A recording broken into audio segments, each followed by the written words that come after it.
नमस्ते। म अहिले चुरियामा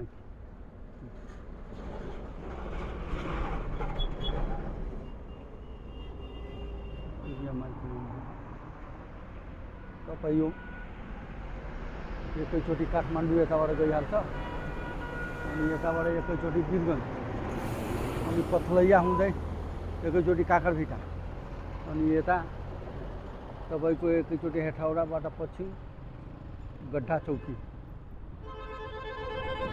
एकैचोटि महाकाली पुग्छ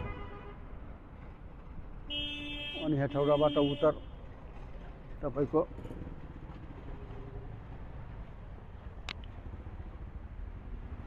दामन हुँदै काठमाडौँ यता फर्पिङ हुँदै काठमाडौँ जताबाट पनि गइहाल्छ।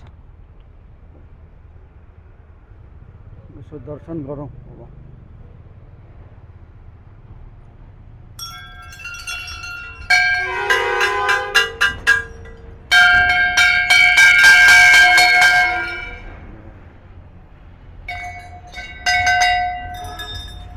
जय हो चुरिया my Ki Jay, Jay Churiya my, जय हो चुरिया माई की जय।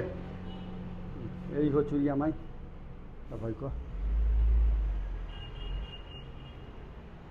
मेन माताजी त पहिलाको माथि छ, अब यही अब अर्कोचोटि ल जय चुरिया माई की जय हो।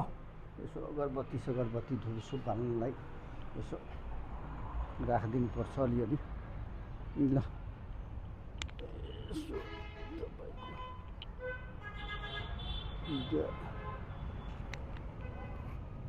सेल्फ सिस्टम छ यहाँ लगाउनलाई।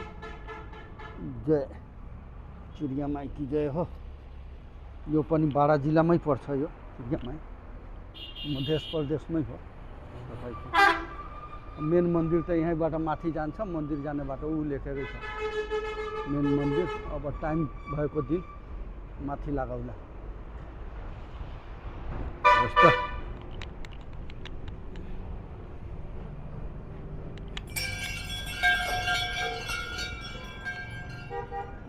साथै मान्छे मेनमा शनिबारको दिन घुइँचो लाग्छ, यहाँ आउँछ। भित्र त उताबाट अगाडिबाट गएर भित्रबाट सुरुङ थियो पहिलाको। यसो माल सामान अमलेसगञ्जबाट ओसार्दै पसार्दै हेटौडा लान्थ्यो। हेटौडाबाट एकैचोटि तपाईँको पुरानो केबुल कारमा सबै माल सामान ढुवानी हुन्थ्यो। अहिले त बन्द भइसक्यो। हस् त।